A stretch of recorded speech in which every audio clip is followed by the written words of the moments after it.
What's going on, guys? MackinKong here. Today I wanted to talk about the Trials changes and what I think they've done to the game mode as a whole.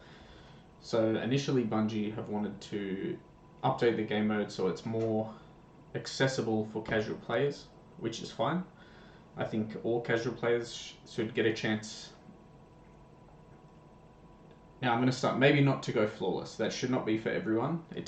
It's a prestigious thing to go flawless, get the loot, get those adept god rolls that you want. But I think everyone should have enough of a good time that it keeps them coming back, and whether that be from giving them more loot drops, less sweaty games, that sort of thing. But on the note of less sweaty games, I don't think that should come at the price of pulling all of the good players out of the game pool as a whole. So the flawless matchmaking is causing all of the people that go flawless on a Friday or Saturday to spend the rest of the weekend either sweating their ass off or deciding, maybe I don't want to do this, maybe I'll play something else. And I think because a lot of those players are content creators, they're the professional players, that's not good for the player base because that's where the entertainment is. That might be an unpopular opinion, but that's how I see it. At the same time, I get it. We're bringing a lot more players back because everyone thinks, this could be the week after 6-7 years I might go flawless. But as I said, the prestige is sort of reliant on it being hard. If the weekend's meant to slowly pluck all of the good players out of the player base, you might go flawless for the first time, and I hope you do. But at the same time, we shouldn't be sacrificing what the Trials experience was last week, where the feedback was almost unanimously good. Sure, there were some teams playing above average, there were some single queue flawless matches, but I mean, at least let a few weeks play out before we start tweaking it.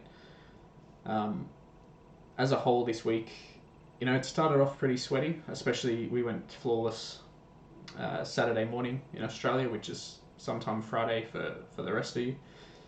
And from that point, it was really difficult to even get post 3 wins without taking an L. It got easier as the weekend rolled on, and that pool sort of got diluted with more and more players getting flawless. But at the same time, it took a bit of the fun out of it. You don't want every game to be a toss-up, where you're just playing sort of the best of the best, and you can't play with your friends that might not take it as seriously. You can't help people get carries. You can't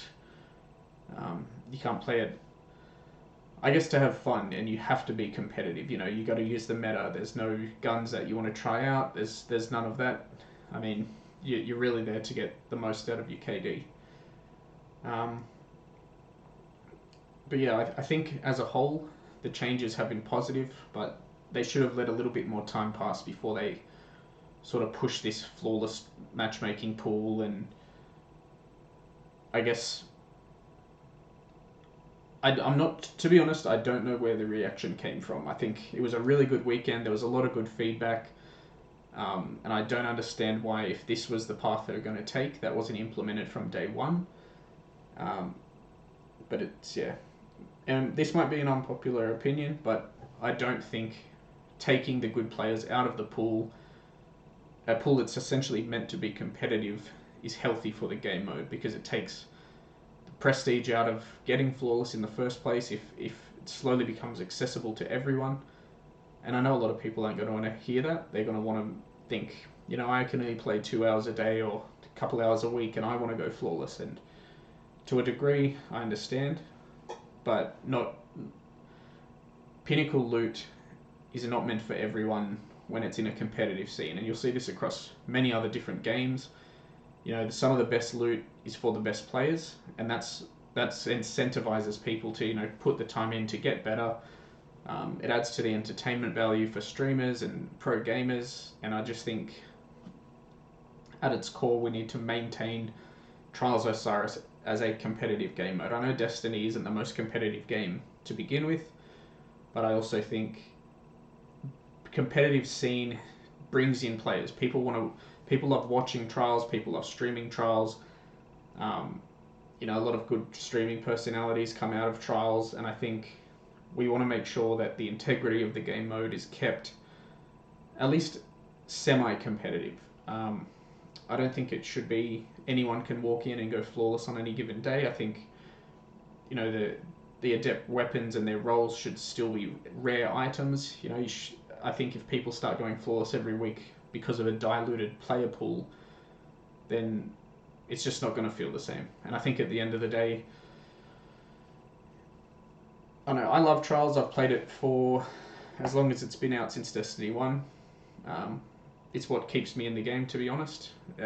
Every week I practice in the Crucible, and you know, you just want to get flawless as many times as possible. You want to have fun with your friends when you're done with your sweaty teammates. And yeah, well, that's my opinion. Feel free to leave your comments, your opinions in the comments. But yeah, I'd love to see the game continue on the path they had it on last week and slowly filter in improvements or adjustments. And yeah, that's all from me. Thanks, guys. See you next time.